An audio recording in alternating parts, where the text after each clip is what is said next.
In June 2023, the football world shifted. We watched in disbelief as the greatest names in the game, Ronaldo, Benzema, Neymar, traded the prestige of the Champions League for the staggering wealth of the desert. It was supposed to be the start of a new era, a $1 billion revolution that would make the Saudi Pro League a top 5 division in the world. But fast forward to March 2026, and the dream has officially curdled into a nightmare. Just 4 days ago, on March 6th, the ultimate symbol of this project, Cristiano Ronaldo, reportedly boarded a private jet to Madrid in the middle of the night, leaving Al Nassr in the midst of an indefinite injury rehab following a drone attack in Riyadh. But it's not just about security, it's about a fundamental breakdown in the promise of the league. While the paychecks are cleared on time, the stadiums are empty, with half the league still struggling to average 5,000 fans, and the stars who were once the faces of the revolution are now begging their agents for an exit strategy. Karim Benzema has already forced a mid-season move to Al Hilal just to escape the dysfunction at Al Ittihad, and Neymar's $200 million stint ended after just 7 games and a single goal. The golden cage has finally closed its doors, and today we are investigating why the $1 billion experiment is facing a total collapse. This is GoalLine Stories.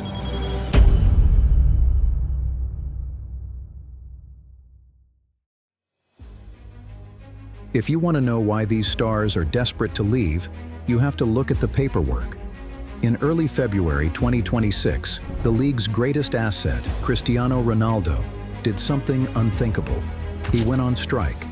He missed Al Nassr's training and skipped a match to protest the league's bizarre new transfer hierarchy. You see, the Public Investment Fund, PIF, owns 75% of the league's top 4 clubs, and they've started playing a dangerous game of financial musical chairs. While Al Hilal was allowed to snap up Karim Benzema on a free transfer from Al Ittihad just last month, Ronaldo's Al Nassr was told the checkbook was closed. This isn't just a sports league anymore. It's a corporate experiment where the players are assets moved across a spreadsheet to suit the crown's vision. For stars like Neymar, the trap became physical.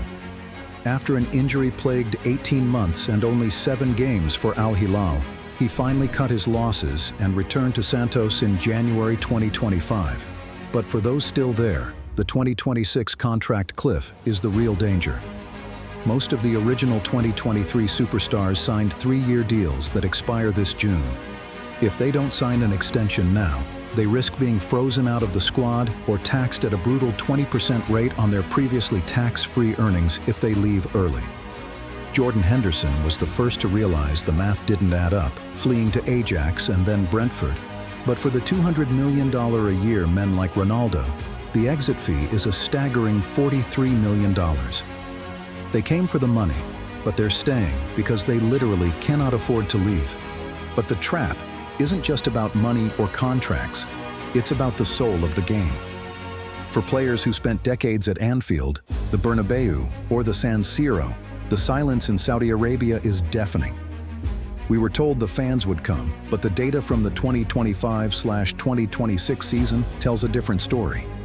While the Big Four like Al Hilal and Al Nassr can still pull 18,000 to 26,000 fans, the rest of the league is playing in front of crowds that wouldn't fill a high school gym in Texas. Just last month, on February 14th, 2026, Al Riyadh played Al Khalij in front of a staggering 193 people. Imagine being a world-class professional, earning millions, and looking up to see more empty plastic seats than human beings. This atmosphere vacuum is exactly why Jordan Henderson lasted only 6 months. He went from the roar of 55,000 at Liverpool to a match against Al Oqdoud that had an official attendance of just 696 people. In 2026, the novelty has worn off. The local fans haven't bought into the superstars the way the PIF expected. Even Al Fayha, home to former Premier League stars like Chris Smalling, saw a new low this weekend, with only 390 supporters in the stands.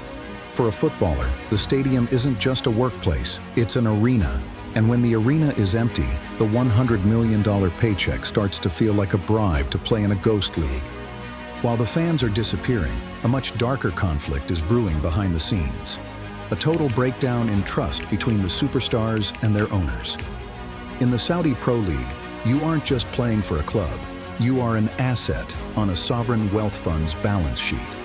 And in February 2026, the PIF started moving those assets like chess pieces, triggering a civil war that almost cost the league its biggest face. The breaking point was the Karim Benzema saga.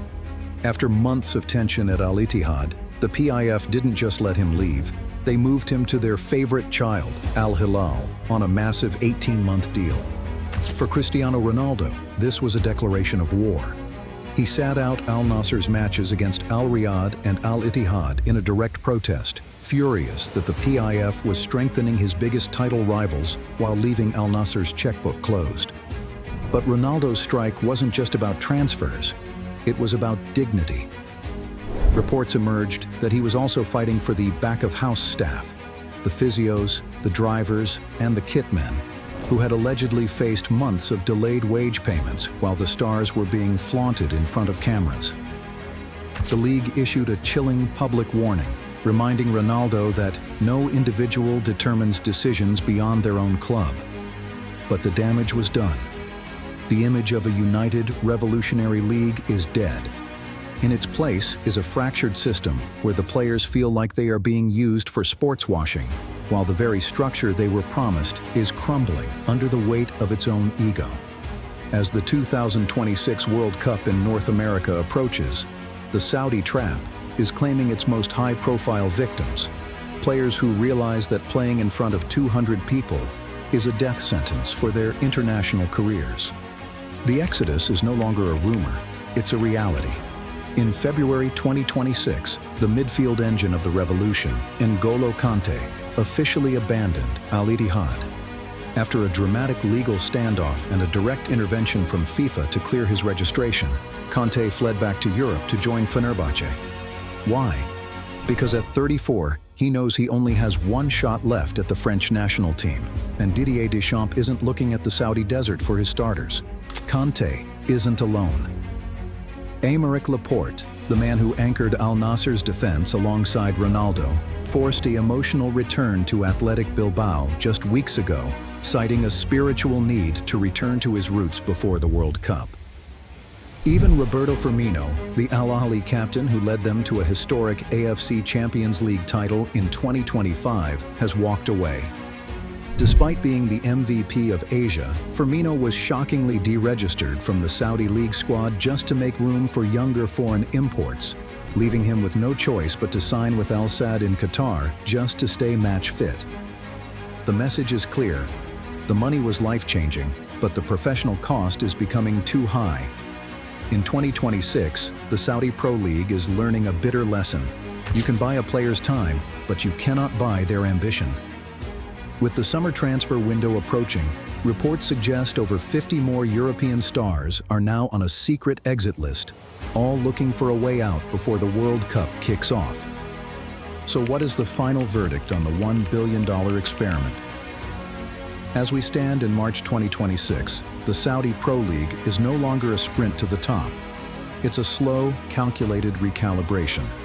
The shock and awe phase is over. We've seen the empty stadiums, like the record-low 193 fans at Al Riyadh, and we've seen the legends like Kante and Firmino walk away to protect their legacies. The Saudi trap wasn't just a lack of atmosphere. It was the realization that money can buy a player's presence, but it can't buy the history, the rivalry, or the soul that makes football the most popular sport on earth. But don't expect the league to disappear. The PIF is already pivoting, moving from mass recruitment to surgical strikes, with Mohamed Salah and Vinicius Jr. now the primary targets for the 2026 summer window. They aren't trying to impress the world with scale anymore. They are trying to survive the reality of their own creation. Whether the stars stay or flee, one thing is certain. The map of global football has been redrawn forever, and the desert's grip on the game's future is only just beginning to tighten. If you enjoyed this deep dive into the business and the betrayal behind the Saudi revolution, do me a favor, hit that subscribe button and turn on notifications. We are building GoalLine stories to be the home for fans who want the truth behind the headlines. If you think the Saudi experiment is a failure, or if you think they're just getting started, drop a comment below. I read every single one. Thanks for watching, and I'll see you in the next investigation.